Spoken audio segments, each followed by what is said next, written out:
from the time that you were appointed as special counsel up to the date of your resignation in January of 2025, did you personally have any contact with any members, staff, or contractors of the House's January 6th Select Committee, and if so, who? I do not believe I had contact with anybody personally from the January. Okay. The January 6th Committee failed to archive or preserve its video recordings of witness interviews, deleting or destroying as many as 900 interview summaries or transcripts involving more than 1 full terabyte of digital data. I repeat, the J6th Committee destroyed evidence. Let that sink in. Why would they do such a thing? What you just watched is exactly why this clip is getting so much attention. Representative Harriet Hageman did not come to play games. She came with facts, legal logic, and a line of questioning that Jack Smith clearly struggled to answer. This was not grandstanding. This was not noise. It was a calm, methodical challenge to the credibility of the entire pipeline between the January 6th Committee and the Special Counsel's office. What stood out to me immediately was how composed Harriet Hageman stayed while laying out some very serious issues. She did not raise her voice. She did not try to perform for the cameras. She simply asked direct questions that demanded clarity and accountability, and the answers just were not there. That is what makes this moment uncomfortable and important.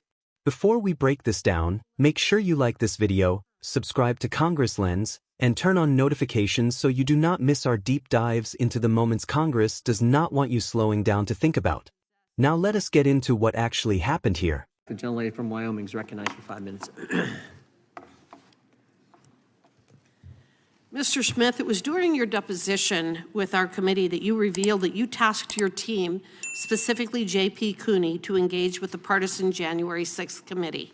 You had to have known at the time the controversy surrounding this committee, including the fact that all of the members had been appointed by Nancy Pelosi, who disallowed the Republicans from being able to engage. Yet you proceeded anyway, raising numerous questions as to your strategy for conspiring with the J6 committee. You had every possible resource available to you.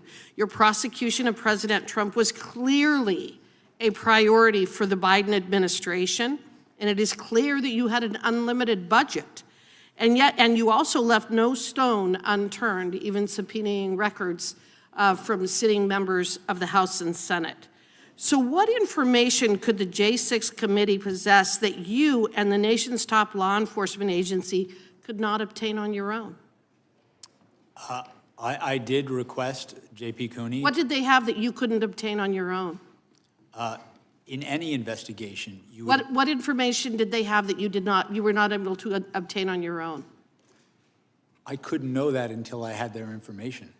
Was there anything there? Did you find that they had information that you were not able to obtain? I don't recall specifically every bit of information. What I can tell you is we took in their information because we wanted to collect any information that could be relevant. We made our own independent assessment of the evidence. Okay, so from the time that you were appointed as special counsel up to the date of your resignation in January of 2025, did you personally have any contact with any members, staff, or contractors of the House's January 6th Select Committee, and if so, who? I do not believe I had contact with anybody personally from the January. Okay. The January 6th Committee failed to archive or preserve its video recordings of witness interviews, deleting or destroying as many as 900 interview summaries or transcripts involving more than 1 full terabyte of digital data. I repeat, the J6th Committee destroyed evidence. Let that sink in. Why would they do such a thing? I think we have a dang good idea.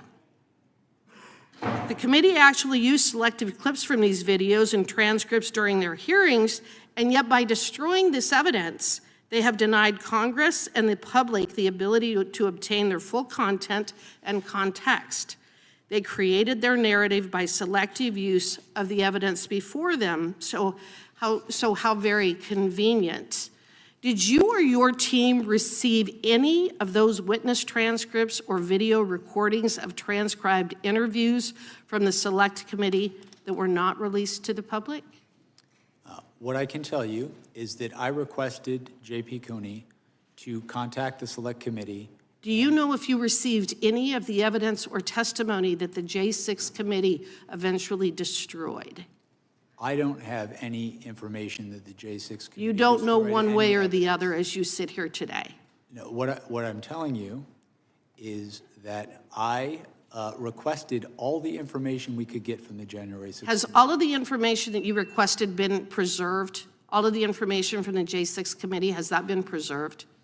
The information that we requested and received, we reviewed it. It was Has it part of been our file. preserved? Yes, as part Thank of you. our files. And Were you or your team advised, or did you get the impression from anyone affiliated with the January 6th committee that these documents were not for public release, even though portions of them had already been shown to the American people? Were you advised to keep any of the information from the J6 committee confidential? as I sit here right now, I don't recall that. Okay. I recall. Did the J6 committee provide you with the Cassidy Hutchinson testimony as part of the trove of documents that you received? As I sit here now, I don't recall, but it would Well, be very you're familiar with her testimony, aren't you? I am, and And in fact, wouldn't you agree with me that Ms. Hutchinson's testimony, especially the most explosive allegations made, was comprised of hearsay upon hearsay upon hearsay? Come on, you're an attorney, Mr. Smith. You can answer the question. Of course it was hearsay. And hearsay isn't admissible in a court of law, is it? Why? Because it is inherently unreliable, and the victim or the target of a prosecution is not able to cross-examine. Isn't that correct? In fact, Mr. Smith, if you had attempted to walk into court with Cassidy Hutchinson's testimony, you would have been thrown out on your ear. No judge, no legitimate judge would have ever allowed the testimony of Cassidy Hutchins to be admitted in a court of law, would they? I disagree. Well, and then we've already talked about your record. Mr. Chairman, the gentlelady's time has long since expired. The time of the gentlelady. After watching this exchange in full, it becomes clear that Representative Harriet Hageman exposed a serious credibility problem in how the January 6th investigation fed information into the Trump prosecutions. Harriet Hageman starts by addressing the issue many people avoid. Jack Smith knowingly sent his team to coordinate with a committee that was openly partisan and structured in a way that excluded Republican participation. That alone raises serious questions. If an investigation is supposed to be independent, why lean on a political committee whose legitimacy was challenged from the start? She then asks the question Jack Smith never really answers. What information did the January 6th committee have that the Department of Justice could not obtain on its own? Jack Smith had unlimited funding, full federal authority, and the power to subpoena sitting members of Congress. With all of that, why rely on a political committee at all? His response amounts to saying they wanted to gather everything. That is not an explanation. It is a dodge. The most alarming part of this exchange comes when Harriet Hageman raises the destruction of evidence. The January 6th committee failed to preserve hundreds of witness interview videos and transcripts, potentially deleting more than a terabyte of raw data. That is not a small technical mistake. That is a major breach of transparency. Harriet Hageman makes the implication very clear. The committee showed selective clips to the public while destroying the full context. That means the story people saw may have been curated, edited, and protected from scrutiny. Anyone who cares about due process should be deeply concerned by that. When Harriet Hageman presses Jack Smith on whether his office received any of this now-destroyed material, his answers are filled with uncertainty. He says he does not know or does not recall. Think about what that means. The special counsel prosecuting a former president cannot say with confidence whether his office possesses evidence that Congress later destroyed. That is not reassuring. Then comes the moment involving Cassidy Hutchinson, and this is where Harriet Hageman really drives her point home. She strips away the media hype and focuses on the law. Cassidy Hutchinson's most explosive claims were based on hearsay layered on top of hearsay. Harriet Hageman, speaking as an attorney, explains why that matters. In a courtroom, hearsay cannot be cross-examined. It cannot be tested. It is unreliable by design. She says out loud what many people have been thinking. No legitimate judge would allow that testimony to stand on its own in a criminal trial. Jack Smith may disagree, but disagreement does not change legal standards.